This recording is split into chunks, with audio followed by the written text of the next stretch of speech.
Irmãos, quero convidar vocês a abrirem as suas Bíblias no livro de Juízes, no capítulo 3, e a se colocarem em pé para nós fazermos a leitura do texto.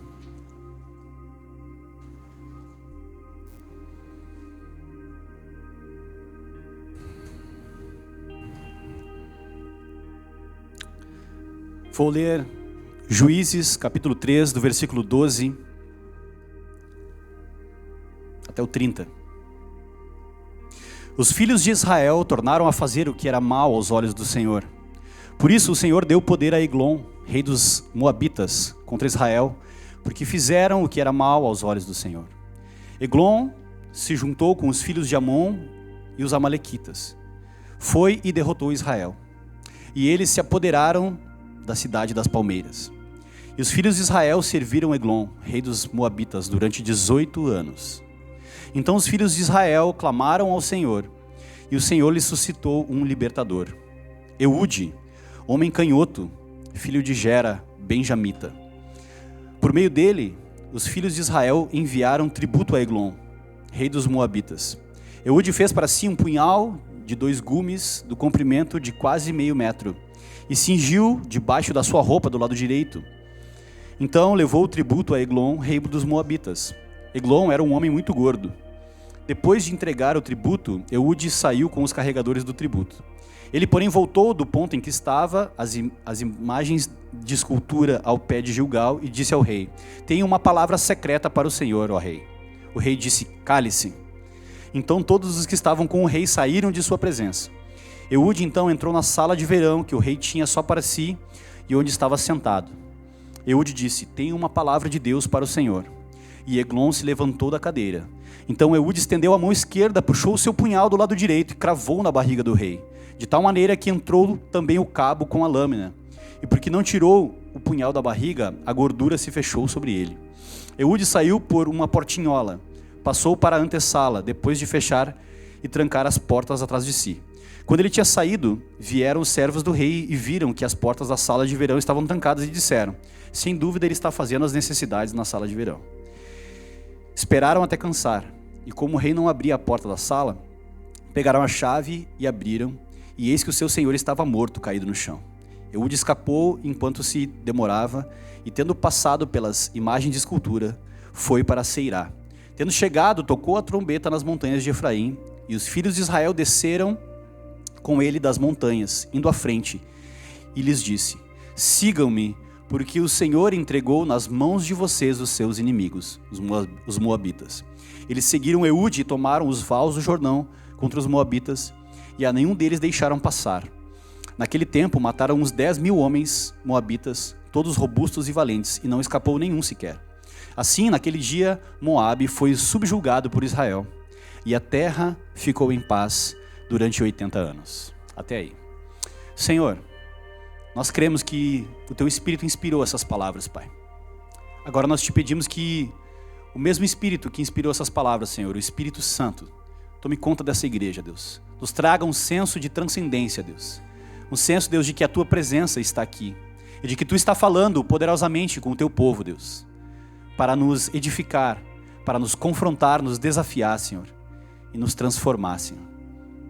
Nos ajuda a receber a Tua palavra, Senhor, com temor e tremor. Nos ajuda, Senhor, a colocar em prática aquilo que ouvirmos nessa noite. Em nome de Jesus. Amém e amém. Amém? Você pode tomar o seu assento.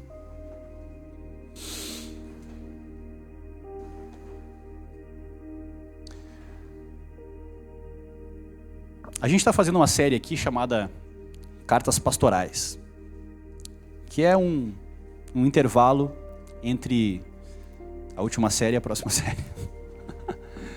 Então tem algumas coisas que eu gostaria de compartilhar com a igreja e eu vou compartilhar nesse tempo, às vezes dentro da série, né, respeitando, sem forçar o texto, sem mudar assim o texto, a gente não consegue abordar todos os temas que a gente gostaria como pastor. Então eu estou usando essa série para a gente tratar alguns textos, alguns temas importantes para preparar a igreja para aquilo que o Senhor tem ali na frente.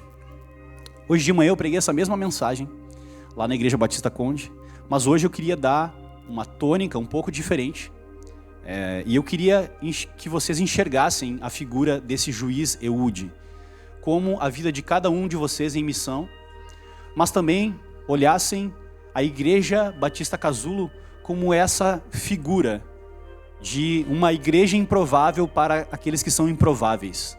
Uma igreja que ousa dizer que existe um único e verdadeiro Deus que é Senhor da Cidade Baixa. Gostaria que nós olhássemos com esses olhos para esse texto.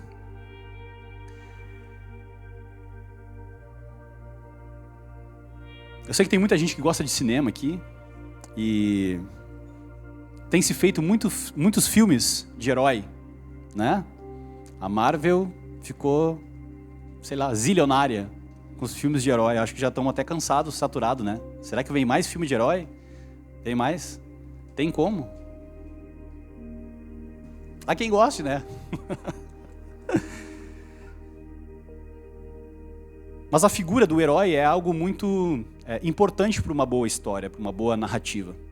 Quando nós olhamos para as narrativas do Antigo Testamento, vocês sabem que aqui na igreja a gente prega bastante o Antigo Testamento. A liderança da igreja até briga um pouco comigo, fala assim, um pouquinho do Novo Testamento aí. Mas eu quero fazer com vocês amarem o Velho Testamento. Porque geralmente, na maioria das igrejas, é verdade ou não é verdade? Se prega só o Novo Testamento, praticamente. Novo Testamento, os Evangelhos. Mas como é que a gente harmoniza esse Deus que manda matar 10 mil moabitas com o Deus que enviou Jesus para nos salvar, um Deus que é amor? Será que é possível? É claro que é. É o mesmo Deus. E nós podemos enxergar isso. É por isso que eu amo o Antigo Testamento. E eu gosto de pregar essas histórias. Nós pregamos aqui todo o livro de Esther, nessa pegada de narrativas. Então eu quero agora me transformar num narrador e contar essa história para vocês. A história de Eude, esse juiz improvável. Tá? Quando eu li essa história, eu lembrei de um episódio importante que aconteceu no ano de 2006. Mais precisamente no dia 17 de dezembro de 2006. Você sabe o que aconteceram? Quem estava na Conde não pode responder, que eu falei isso aí de domingo de manhã, né? Não vamos estragar meu sermão aí. O Inter foi campeão mundial, né? E foi pelos pés do jogador mais improvável, né? Nem o torcedor mais otimista acreditaria que Adriano Gabiru entraria no segundo tempo e faria o gol da vitória do Inter sobre o todo-poderoso Barcelona, né? Na cara do Ronaldinho Gaúcho, Deco, Puyol e grandes jogadores, né? Quase todos de seleção, né? A seleção da Espanha, de outras seleções. O Adriano Gabiru era um tipo de Eude, de herói improvável. O Adriano Gabiru era tão ruim, que depois ele nem conseguiu se firmar como jogador em nenhum outro time, sabia? E foi pipocando de time em time até acabar a carreira num time de terceira divisão. Então, mas esse foi o herói, né, do Mundial, né, do jogo lá contra o Barcelona. E Deus faz essas coisas. Deus faz essas coisas. Deus usa quem Ele quer, como Ele quer, quando Ele quer, do jeito que Ele quer. Essa é a verdade. Essa é a verdade. Deus é soberano. Ele é soberano sobre toda a criação. E Ele também é um excelente dramaturgo. Eu falo isso aqui na igreja. Deus é um excelente dramaturgo. A forma como Ele escreve a história, às vezes é hilária, né? Como esse jogo do Inter, como essa história aqui, que é no hebraico recheada de humor. A gente lendo em português não parece que tem humor, né? Mas os comentaristas dizem que está recheado de humor aqui. Vamos tentar encontrar, né, humor nessas palavras aqui. E Deus é um excelente dramaturgo. Ele está escrevendo uma grande história de salvação, na qual existem várias pequenas histórias de redenção que vão ilustrando, incrementando essa história, essa grande história de salvação. Essa é uma micro-salvação do povo de Deus, dentro da grande história de salvação do povo de Deus, assim como a minha e a sua vida. Deus te salvou de maneira improvável, né? Salvou a tua vida, salvou a minha vida, e Deus vai realizando várias salvaçõezinhas para apontar para a grande salvação que vem por meio de Jesus. Essa é a ideia desse texto também. É o que nós vamos ver nessa noite. Então agora eu quero olhar para o texto, né? Começamos no versículo 12. Os filhos de Israel tornaram a fazer o que era mal aos olhos do Senhor. Para a gente entender do que ele está falando aqui, né? O que é mal aos olhos do Senhor? Do que ele está falando aqui? Queria que você olhasse o versículo 7 um pouquinho antes. Que diz assim: os filhos de Israel fizeram o que era mal aos olhos do Senhor e se esqueceram do Senhor, seu Deus, e renderam culto aos Baalins e ao poste da deusa Azerá. Até aí. Então isso é fazer o que é mal aos olhos do Senhor. Preciso desse versículo para entender o contexto todo. Só para voltar um pouco atrás, tá? Para a gente entender bem o que está acontecendo aqui. Deus, graciosamente, por meio de um libertador, tirou o povo do Egito, lembra? Deus promoveu uma pequena, né, uma grande salvação para o povo, de maneira improvável, com praga, com rã, com mosca, com piolho, com um monte de coisa. Quando que a gente ia pensar que a salvação viria, né, através de piolho, de rã? Deus jogando 10 pragas, né, desafiando inclusive os deuses do Egito, sabia? E cada praga é um desafio de Deus. O rio Nilo é um deus para vocês? Vocês consideram ele? Então vamos transformar ele em sangue. Vamos ver um fedorão saindo podre de sangue coagulado no rio de vocês aí, que vocês consideram e adoram como um deus. Deus vai desafiando os deuses do Egito dessa maneira. E Deus promove então a libertação do povo. Deus promove a libertação do povo através da figura de um libertador, que é Moisés. E Moisés então conduz o povo até uma parte, e depois Deus levanta um outro libertador, que é Josué, um remanescente fiel no meio de um povo incrédulo. Vocês lembram que o povo atravessou o deserto, chegou na terra prometida, e depois de ter sido salvo, né, do Egito, não creu que Deus daria a terra prometida para eles, e eles temeram. E só Josué e Calebe creram que Deus daria a terra, e eles foram os únicos que entraram na terra prometida. Depois vem o livro de Josué. Deus dá a ordem para Josué. Josué avança, né? Avança com o povo, mais uma figura de alguém que faz essa figura de um juiz, libertador, um líder militar que vai conduzindo o povo. E eles chegam na cidade de Jericó. Vocês lembram que a gente leu aqui, cidade das palmeiras? Eglon, rei dos Moabitas, porque fizeram o que era mal aos olhos do Senhor. Eglon se juntou com os filhos de Amon e se apoderaram da cidade das palmeiras. A cidade das palmeiras é Jericó. Então olha que louco isso. Deus tinha dado Jericó para o povo sob a liderança de Josué. Não lembram? Eles deram 7 voltas e tal, depois tocaram as trombetas. Também Deus deu a vitória de uma maneira bem diferente e improvável de se guerrear, é ou não é? Através da obediência do povo e da fidelidade do povo, Deus entregou Jericó na mão de Josué e do povo. Depois, então, eles conquistaram conquistaram Jericó através da obediência e perderam Jericó por causa da sua desobediência e idolatria.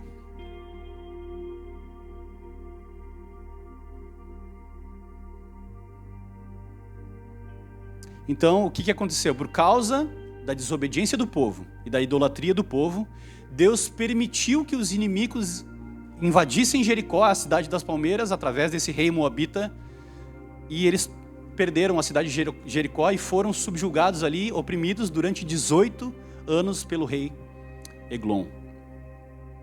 Deus, se nós lermos o texto atentamente, Deus deu a cidade de volta para os inimigos por causa da desobediência do povo.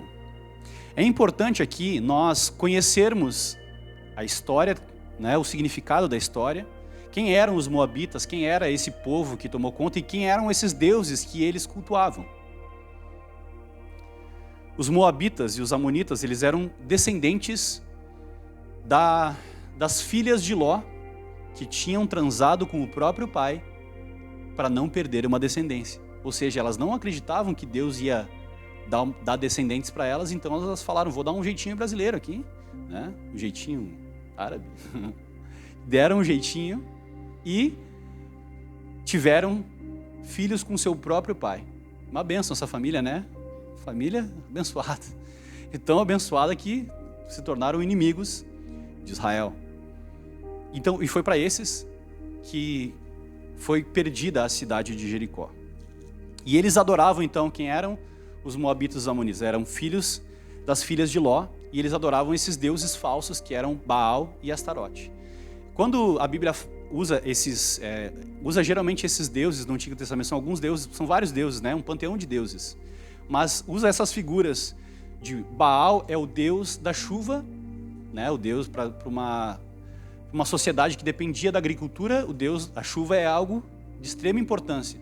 E geograficamente, Israel, a terra prometida ali, dependia muito das chuvas para poder ter frutos e ter comida, né? Então eles dependiam da chuva, a chuva era muito importante. Só que, olha só, se nós olharmos para as promessas de Deus, para a aliança de Deus com o povo, Deus não tinha prometido a mesma coisa para Abraão, que ele ia dar uma terra para que ele pudesse, né, trabalhar, e uma descendência. E quando o povo está adorando Baal e Astarote, é a figura da fertilidade da terra e a figura da fertilidade feminina, de ter descendentes, de ter filhos. Então eles estavam recorrendo a outros meios que não o Senhor para ter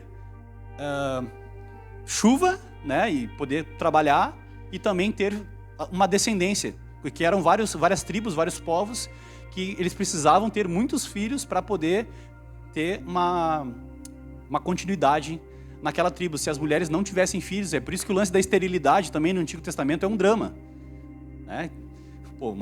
É uma promessa, Deus promete que vai dar uma grande geração de filhos para uma sequência de mulher estéril, né? Então, esse é o drama. O povo precisa de filhos para continuar existindo. E Deus sempre foi fiel à sua promessa. Aí você deve estar perguntando assim, tá, e o que eu tenho a ver com isso no Brasil em 2023? Tem muito a ver. Quando a gente fala de idolatria, a gente fala de Baal e de Astarote, a gente pode substituir esses deuses pelos deuses que estão em voga hoje. Por exemplo, o trabalho, uma carreira bem-sucedida pode se tornar um deus na tua vida. Você pode estar sacrificando toda a sua vida, inclusive a sua vida devocional, inclusive a sua vida na igreja, inclusive o seu serviço para o Senhor, para adorar um Deus que é o trabalho. Esperando que esse Deus traga a provisão, quando nós cristãos cremos que o Deus, nosso Deus, é o Deus da provisão. É por isso que você pode estar com fé aqui no domingo cultuando a Deus e separar esse dia para o Senhor, porque você crê que você tem um Deus que traz a sua provisão. Então é um ato de fé vir à igreja no domingo. Eu posso descansar, eu posso ir na Redenção tomar um chimarrão, comer a bergamota no sol, quando tem sol, curtir esse dia que Deus criou, que Deus me deu, porque eu creio que na segunda-feira, tudo aquilo que eu preciso para sobreviver, o Senhor proverá. Entende? Essa é a perspectiva de quem adora um único e verdadeiro Deus, diferente daqueles que adoram vários deuses, aqueles que recorrem a vários deuses para várias necessidades diferentes. Vamos colocar aqui Astarote como a deusa da fertilidade. Você pode idolatrar um relacionamento. Você pode achar que só quando você tiver um namorado, só quando você casar, você vai ser realmente feliz. Quando na verdade quem é cristão, a sua alegria deve ser o Senhor. Deus te dá um prazer e uma alegria que nenhum namorado, nenhum parceiro, nenhum marido ou esposa pode proporcionar para nós. Essa é a verdade de Deus. Nós podemos ser plenamente satisfeitos em Deus. E quando nós buscamos a nossa identidade e a nossa satisfação e alegria em outras coisas que não são o próprio Deus, nós estamos cultuando Astarote, Baal e etc. Qualquer Deus que você quiser colocar no lugar. Essa é a verdade. Eu não sei se vocês já tiveram essa sensação de ler o Antigo Testamento e ficar irritado com o povo. Como se nós nunca fôssemos fazer o que eles fizeram. Mas a gente é igualzinho. Talvez até pior. Talvez até pior. Eu vou ensinar vocês agora a fazer o devocional do fariseu. Sabe como é que é o devocional do fariseu? O devocional do fariseu é assim, ó. Você abre uma passagem no Antigo Testamento. Você lê a passagem do Antigo Testamento, você fica irritado com o povo de Deus no Antigo Testamento, você fecha a sua Bíblia e você ora assim, ó. Obrigado, Senhor, porque eu não sou igual ao povo de Israel. Amém. Esse é o devocional do fariseu. Quem pensa assim não entendeu o Antigo Testamento. Não entendeu que essas histórias servem como um espelho para o nosso próprio coração. Para o nosso próprio coração. Aqui, quando a Bíblia fala sobre eles esqueceram do Senhor, o esquecer e lembrar são coisas espirituais no Antigo Testamento. Esquecer não é que apagou da memória do povo que eles tinham Deus, não. Eles sabiam bem quem era Deus, mas eles não agiam de acordo com aquilo que diziam entender e crer. Não é o que acontece com a gente? A gente sabe o que é certo fazer, mas chega na hora a gente não faz. Então a gente esqueceu do Senhor. É assim que funciona. Ao mesmo tempo, lembrar não quer dizer que, quando o salmista fala assim, lembra-te de mim, Senhor, não quer dizer que Deus esqueceu dele. Deus jamais esquece de nós. Mas ele está dizendo assim, Deus, lembra-te de mim e usa de misericórdia para comigo. Ele está dizendo, Senhor, age conforme o teu caráter para comigo. É isso que ele está querendo dizer. Aquilo que todo mundo sabe a respeito de ti, age dessa maneira para comigo. Então, esquecer e lembrar é algo muito importante nesse texto e ao longo de todo o Antigo Testamento usa essa linguagem de lembrar e esquecer. Então, a gente tem que lembrar de não esquecer do Senhor. Eles esqueceram do Senhor, desobedeceram a Deus e veio um grande sofrimento sobre a vida do povo de Deus. Isso também pode acontecer conosco. Nós podemos esquecer do Senhor, nós podemos ter uma vida religiosa, nós podemos vir até a igreja no domingo, mas não estar lembrando do Senhor. Na nossa vida cotidiana, podemos estar esquecendo do Senhor. E aí o sofrimento bate na nossa porta. E a gente ora, Senhor, por que eu estou sofrendo?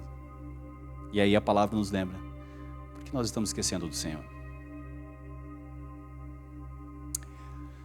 O livro de Juízes, pretendo expor esse livro inteiro, até o final do ano, ele tem uma espiral, que a gente chama, essa espiral funciona assim. O povo se esquece do Senhor, faz o que é mal aos olhos do Senhor, e isso gera o juízo de Deus, o castigo de Deus, a repreensão de Deus, a disciplina de Deus. Quando Deus manda esse povo para tomar conta lá, Deus está disciplinando o seu povo. É a maneira que Deus tem para fazer o povo lembrar quem é o verdadeiro Deus e em quem eles têm que confiar. Que maneira dura, mas não é mais dura do que o coração do povo. Tem que ser uma repreensão dura, sim, porque o povo tinha um coração duro. Está provado, né? Ao longo de todo o livro de Êxodo, todas essas histórias mostram a dureza do coração do povo. Então Deus usa esse meio duro, porém amoroso. É como um pai. Eu não sei quantos aqui são pais, mas às vezes a gente tem que repreender os nossos filhos até fisicamente por causa da dureza do coração deles. Nenhum pai gosta de bater no seu filho, de dar uma varada no seu filho. Mas uma varada, às vezes, faz o lembrar quem ele tem que obedecer, o que está acontecendo, sabe? A criança fica... Só uma varada... Opa! Vocês vão ter essa experiência ainda. Vocês vão ver... É muito louco. Esse ciclo assim, de dar repreender fisicamente o filho é muito louco. A criança está gritando... Uma palmada, vai lá no quarto, fala, ó filho, tu passou do limite, extrapolou, tá vendo que tu perdeu o controle das suas emoções, tu tá maluco, tá fazendo um monte de coisa, tá desobedecendo voluntariamente a Deus e a mim, né? Então é por isso que você vai tomar uma chinelada. E aí, pum, uma chinelada. Vira uma outra criança. Sai do banheiro, um anjo. Por quê? Porque lembrou do Senhor, né? Lembrou do Senhor e voltou para a realidade. A gente que é pai vive isso. E Deus só repreende o povo, e Deus só repreende você porque Ele te trata como filho. Essa é a verdade.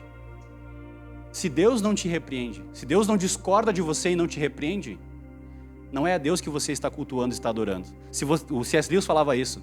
Se você adora um Deus que não discorda de você, não é a Deus que você está adorando. Não é a Deus. É uma projeção deificada do seu ego. Que bom que o Senhor discorda de nós, nos disciplina quando necessário. Isso é fruto do amor de Deus. O mesmo Deus que nos disciplina é o Deus que dá gratuitamente o seu Filho para morrer pelos nossos pecados na cruz. Então a disciplina do Senhor é fruto de amor verdadeiro.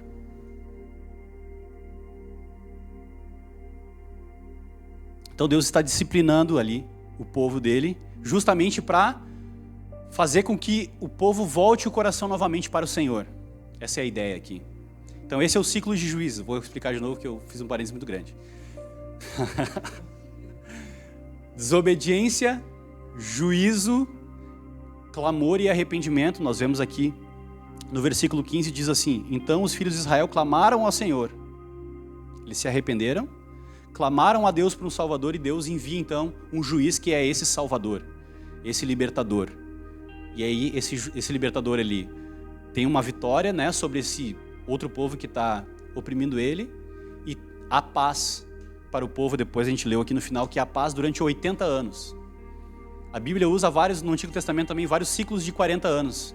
Choveu 40 dias, 40 noites, é uma grande quantidade de dias, não é exatamente literal 40, tá? Dá para se interpretar assim também. 40 dias, 40 noites, 40 anos no deserto, está falando de um ciclo de uma geração. Aqui 80 anos são 2 gerações de paz. Essa é a ideia. Vocês não vão ficar falando mal depois de mim. O Jadre falou que a Bíblia não é literal. Não foi isso que eu falei. Estou dizendo que de vez em quando a linguagem que se... Vou deixar bem claro. De vez em quando no Antigo Testamento se usa esse número 40, o número 7, alguns números hebraicos para dar essa ideia de um grande ciclo, de uma geração de pessoas e tudo mais. Não distorce o que eu falei, hein? Vocês que estão gravando na internet, depois vão me botar lá na página dos hereges, não sei o que lá. Não sou desses aí. Não, viu? Ó, já não prego mais. Ainda bem que eu não falei isso de manhã.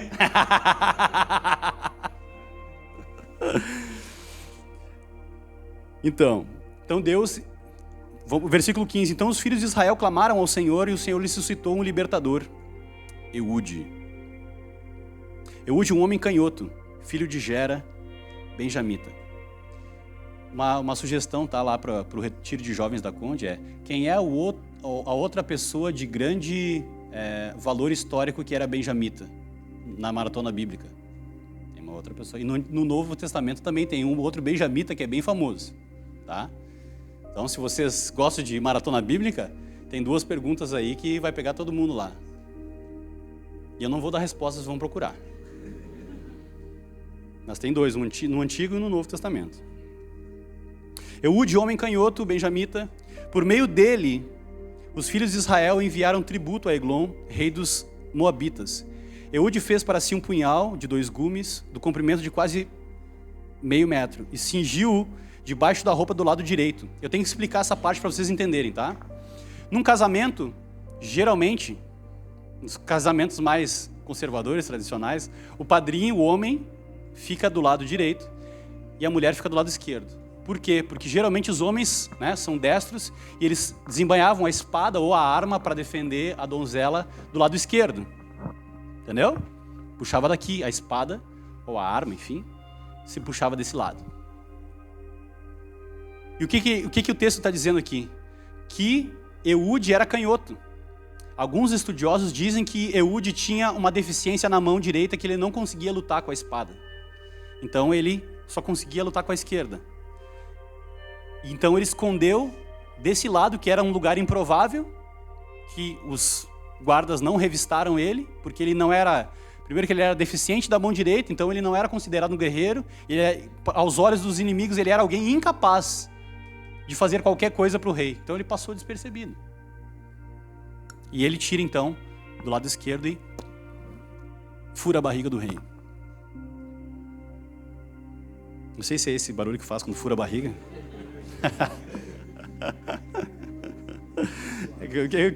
Que sebrando.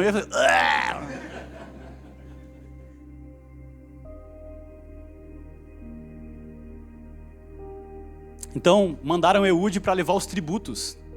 Pô, a gente falou no início, Jericó tinha sido conquistado, tinha sido dado pelo Senhor. Agora, aqueles que moravam em Jericó estavam dando tributo para um rei, né? Obeso, gordo.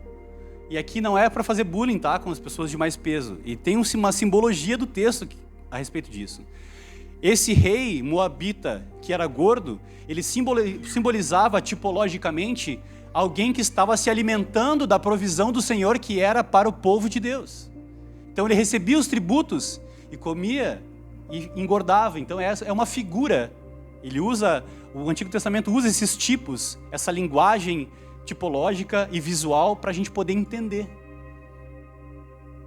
Esse rei gordo estava comendo toda a provisão, toda a fartura que era para ser, que foi prometida para o povo de Deus, era ele que estava se alimentando de toda essa fartura.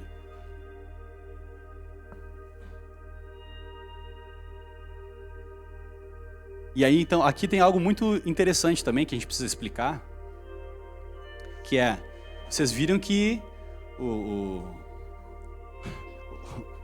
Eude, ele deu uma de Chapolin Colorado, né? Não contavam com a minha astúcia ali, né? Tirou a espada e furou a barriga do rei. Só que ele usou de engano.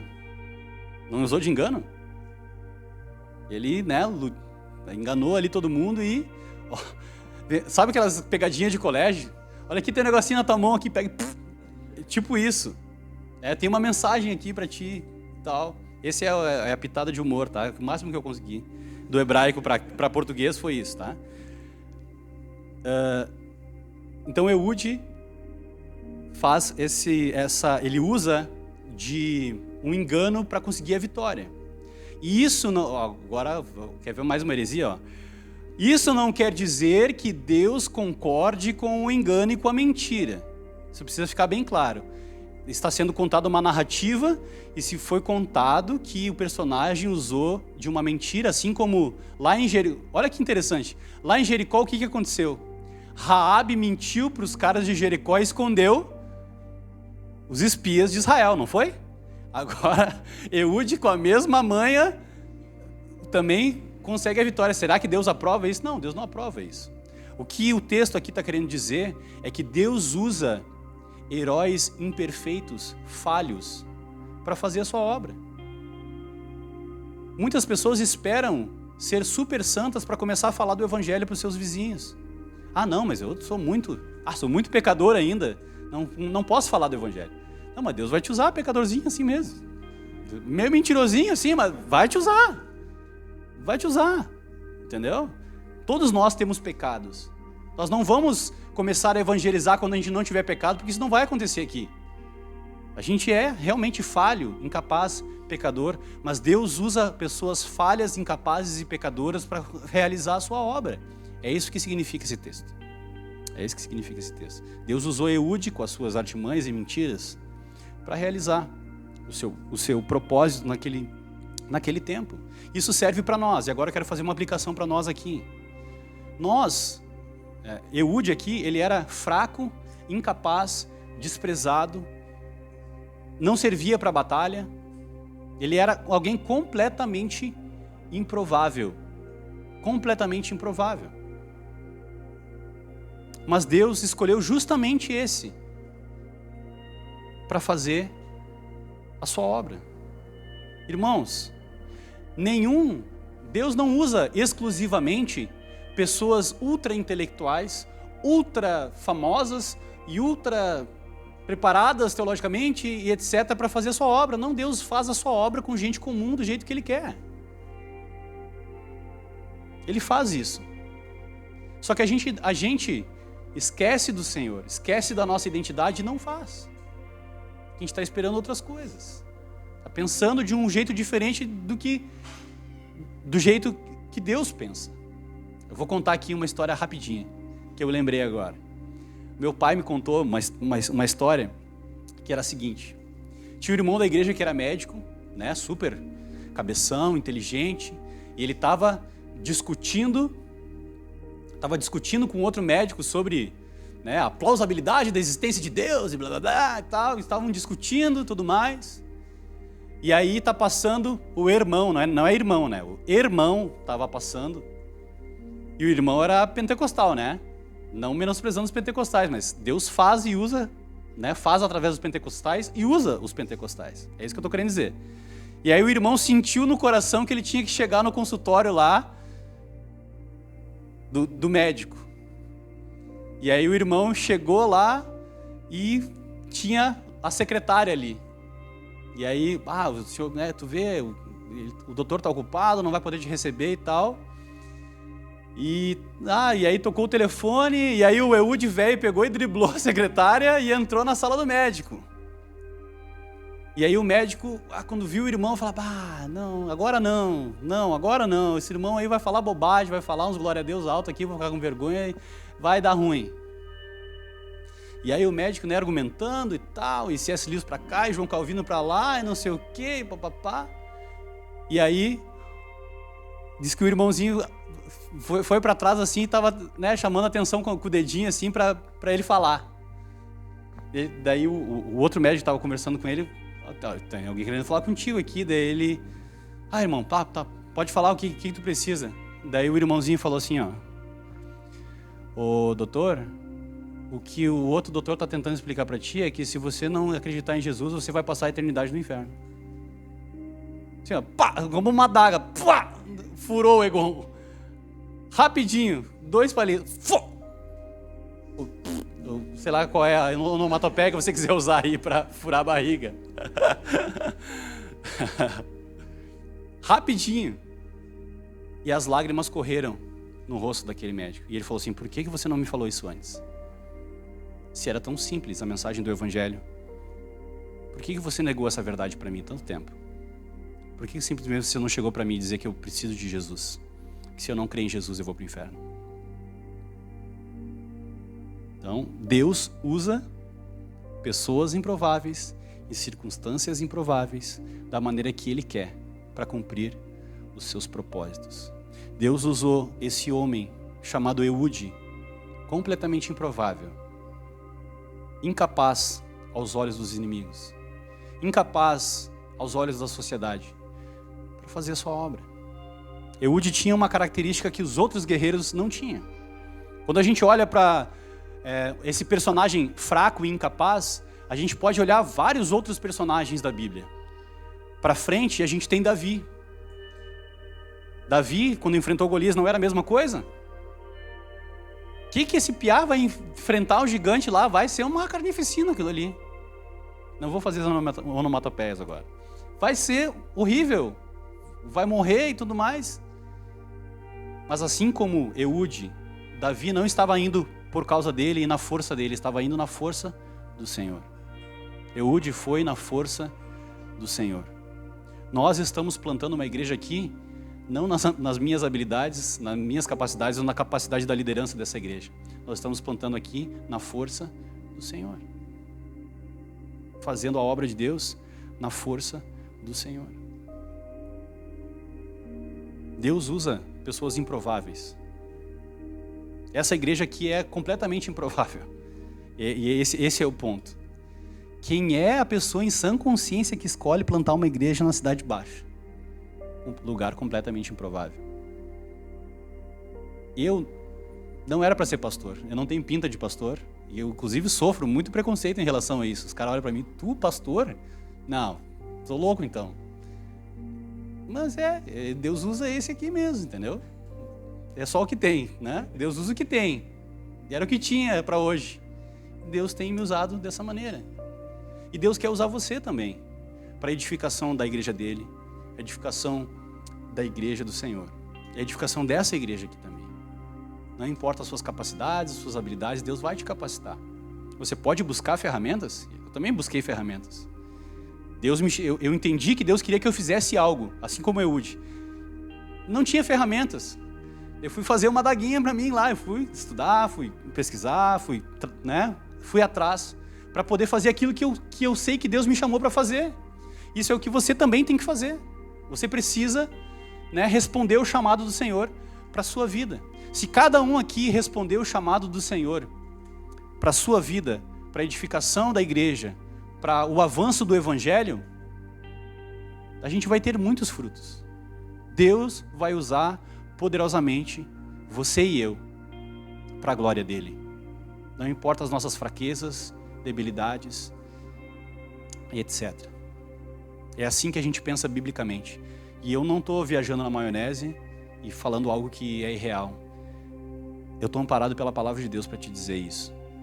Deus usou Eude, Deus usou Davi, Deus usou vários improváveis para fazer a sua obra. E Deus quer usar você também.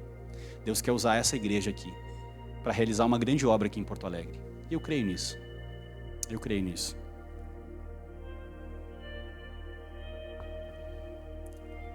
Agora fica a grande pergunta, né? Beleza, a gente já entendeu que Deus usou Eude para matar o rei Eglon, e isso promoveu paz durante 80 anos. Mas o que acontece? Logo quando o juiz morre, o povo cai em pecado novamente, e aquela espiral de pecado, sofrimento, arrependimento, começa de novo. Isso aponta para nós, para a grande história da salvação. Deus pode levantar sim pessoas, capazes de promover algum tipo de reforma, de melhora, podem pregar por um tempo e isso pode surtir algum efeito. Mas só Jesus pode promover, de fato, redenção eterna para a sua e para a minha vida. Otoniel, que é o juiz que veio antes de Eude, morreu e o povo caiu em pecado novamente. Eude morreu e o povo caiu em pecado novamente. Para que esse ciclo seja quebrado na sua, na minha vida e na vida de outras pessoas, nós precisamos de um Redentor que seja imortal. Imortal. Só Jesus é esse verdadeiro Redentor. Só existe um verdadeiro herói em toda a Bíblia. Esse pequeno herói aponta para o verdadeiro herói da história da redenção, que é Jesus Cristo. Então nós podemos olhar aqui também, no texto de abertura, coloquei propositalmente, agora vocês vão amarrando as coisas. Qual é o texto que nós lemos na abertura, meus irmãos? Isaías 53. Isaías 53 fala de quê? De quem? De Jesus. Fala de Jesus, o servo sofredor. Aquele que era desprezado pelos homens. Aquele que estampava sofrimento na sua face, que ninguém dava nada. Pode vir alguma coisa boa de Nazaré? Pode vir alguma coisa boa da Cidade Baixa, do Casulo, da Conde? Pode vir alguma coisa boa de você? Mas veio. Veio porque veio de Deus. Jesus também é essa figura de um Redentor que é desprezado, que parece ser fraco, e que a fraqueza de Deus é mais forte.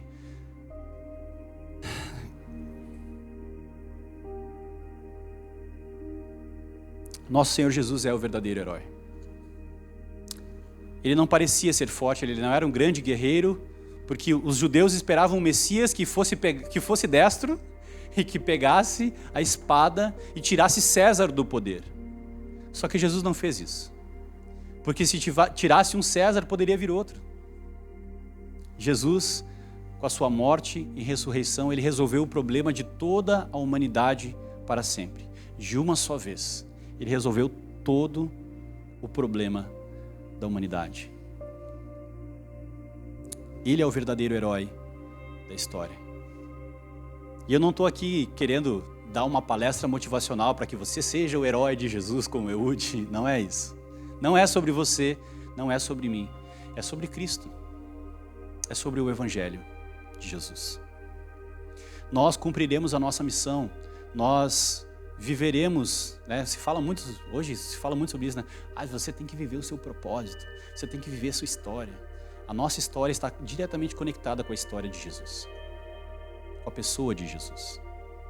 Nós temos que viver para Jesus. Em Jesus, nós encontramos sim o nosso propósito. Em Jesus, nós encontramos a nossa identidade. E em Jesus, nós cumprimos também a nossa missão. Não é romântico, não é coaching isso. Mas essa é a verdade de Deus. Essa é a verdade do Evangelho. Essa história que a gente leu de pecado, Deus cria um povo para si, através de Abraão. O povo cai em pecado, quebra a lei do Senhor,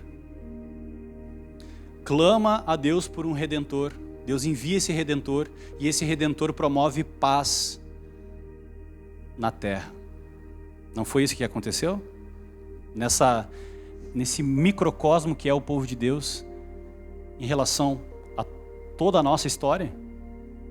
É isso que ele está dizendo. Essa história é a história do Evangelho. O Evangelho é Deus criou um mundo perfeito, maravilhoso.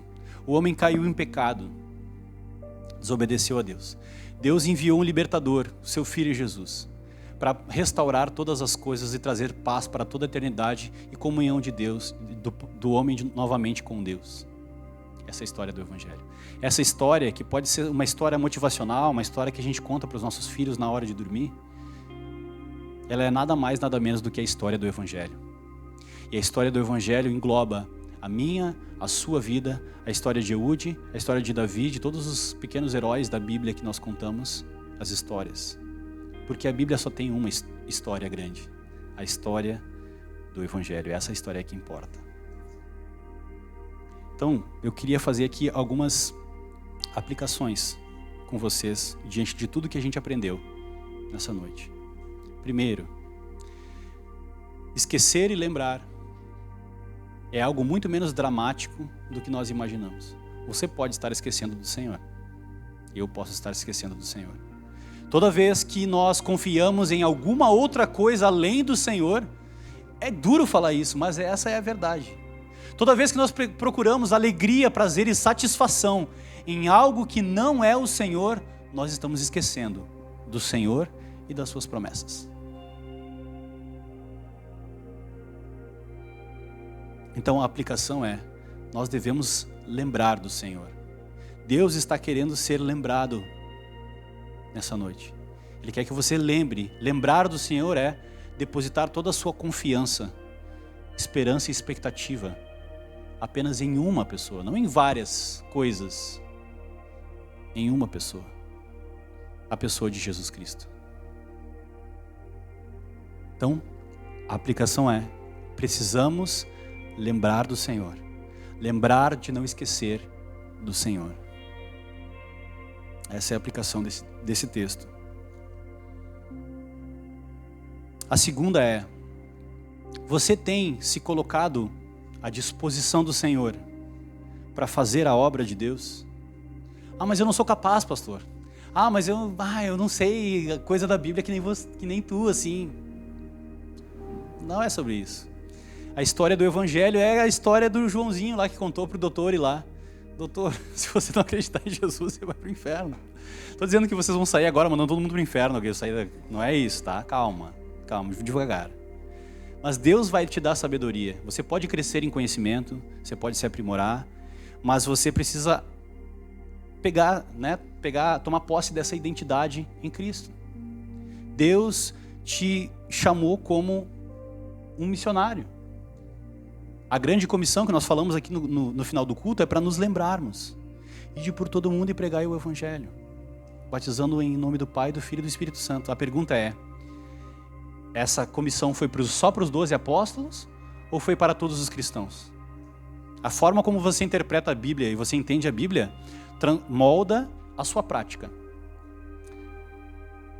Todos os cristãos, sempre acreditaram que aquela grande comissão de Mateus 28 é para todo discípulo de Jesus. Quando a gente diz, ide por todo mundo e pregai o Evangelho, a gente está dizendo, Daniel, ide por todo mundo e pregai o Evangelho. Wesley, ide por todo mundo e pregai o Evangelho. Jesus está comissionando cada um de nós para fazermos discípulos para a glória de Deus, através da mensagem maravilhosa do Evangelho que transformou a sua vida. Pelo menos é isso que você diz, não é? O Evangelho tocou a sua vida. O Evangelho transformou a sua vida, não é? Você não crê em Jesus, você não se considera alguém salvo por Jesus, então agora o seu papel é só anunciar a salvação. Você já está salvo, está seguro nas mãos do Senhor. Nós cremos isso, né? A gente ensina isso aqui na igreja. Você crê em Jesus, você se arrependeu dos seus pecados, você crê em Jesus, amém. Teu problema está resolvido, tu está salvo. O Senhor é contigo. Você vai ter problemas, vai ter sofrimentos, mas o Senhor está contigo. Agora nós precisamos anunciar esse evangelho para outras pessoas. Cada um de nós assumir essa identidade e essa missão. Você tem se colocado à disposição de Deus para cumprir a missão de Deus na terra?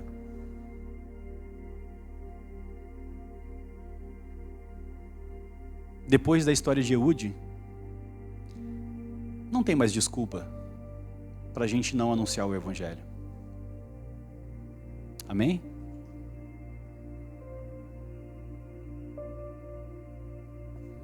A última aplicação é, eu sempre faço aqui uma aplicação e um anúncio, porque eu não parto do pressuposto de que todas as pessoas aqui são cristãs. Então faz parte da pregação chamar as pessoas ao arrependimento e para que elas creiam em Jesus. Talvez você está na igreja, mas ainda não caiu a ficha, como diz. Você ainda não creu em Jesus verdadeiramente. Talvez você ainda não foi salvo. Você está na igreja, mas não foi salvo. Só é salvo aqueles que se arrependem dos seus pecados e colocam a sua esperança totalmente em Jesus. Talvez você ainda não é salvo porque você ouviu a mensagem de Jesus, mas você ainda está pegado nos balaíns e nas azerás. Você ainda está pegado em muitas coisas que você não consegue largar para depositar única e exclusivamente a sua fé no Senhor Jesus. Isso é conversão. É dizer, nada mais tem o poder de me salvar, a não ser a cruz de Cristo e o Evangelho. Isso é verdadeira conversão. Nada mais importa. Tudo isso ficou para trás. Todas as minhas seguranças, as minhas alegrias mundanas, passageiras, a minha alegria agora está no Senhor. Eu encontrei um tesouro. Eu encontrei o Evangelho de Jesus. Eu encontrei a verdadeira salvação. Isso é verdadeira conversão. Deus usou essa noite, esse pregador improvável, essa igreja improvável, esse lugar improvável, para te anunciar novamente a mensagem do Evangelho, para que você se desfaça dos seus velhos deuses, das suas velhas seguranças e velhas alegrias, e acredite única e exclusivamente, confie única e exclusivamente no Senhor Jesus. Só Ele tem poder para salvar a sua vida do inferno, do mundo e de você mesmo. Só Ele pode te dar real satisfação, real alegria, real prazer. Só Ele pode. Nenhum casamento, nenhum namoro, nenhuma carreira de sucesso pode te dar aquilo que Jesus tem gratuitamente para te dar. Essa mensagem de hoje serve mais uma vez para anunciar o bom e velho Evangelho de Jesus, que nós tentamos pregar domingo após domingo nessa igreja aqui, para a glória do nosso Deus. Amém? Vamos orar? Senhor,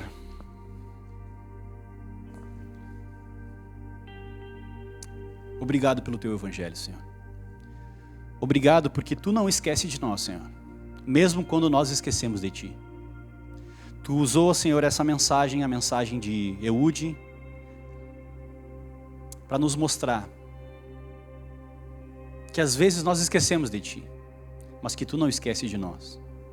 Todas as vezes que nós clamamos a Ti, Tu está pronto a enviar, Senhor, alguém para nos libertar, Senhor, e é o Teu Filho Jesus. Nós precisamos lembrar do Teu Evangelho todos os dias. Nos ajuda, Senhor, a não esquecer de Ti. Nos ajuda a confiar em Ti, Senhor. Nos ajuda também a nos colocarmos à Tua disposição para fazer a Tua obra, para cumprir os Teus propósitos e decretos, Senhor, nesse mundo, Pai. Que nós possamos, Senhor, ter ousadia e intrepidez, empoderamento do Espírito Santo, Pai, para poder pregar o Evangelho no nosso trabalho, no nosso círculo de relacionamentos, em nome de Jesus, Pai. Nós sabemos que Tu nos escolheu para isso, Tu nos chamou para isso. Nos ajuda, Senhor, por favor. Nós muitas vezes nos sentimos incapazes, nos sentimos fracos, nos sentimos, Senhor, inaptos para essa missão. Mas nós não queremos mais confiar na força do nosso braço, mas nós queremos, Senhor, confiar no Evangelho de Jesus, que é o poder de Deus para a salvação de todos os homens. Nos ajuda a confiar em Ti, Senhor. Senhor, se tem alguém aqui que ainda não se converteu, que não abandonou, Senhor, os deuses, que não entregou, Senhor, a vida totalmente para Ti, Senhor, que o Senhor possa operar essa obra de regeneração, Senhor, nos corações nessa noite. Em nome de Jesus. É para isso que essa igreja existe, Pai. Para anunciar o Teu Evangelho, para que o Teu nome, Senhor, seja louvado e adorado em toda a terra, Senhor. Para que pessoas e mais pessoas sejam salvas por meio da mensagem do Evangelho. Em nome de Jesus nós oramos, Pai. Transforma os corações para a glória do Teu nome, em nome de Jesus. Amém. Amém?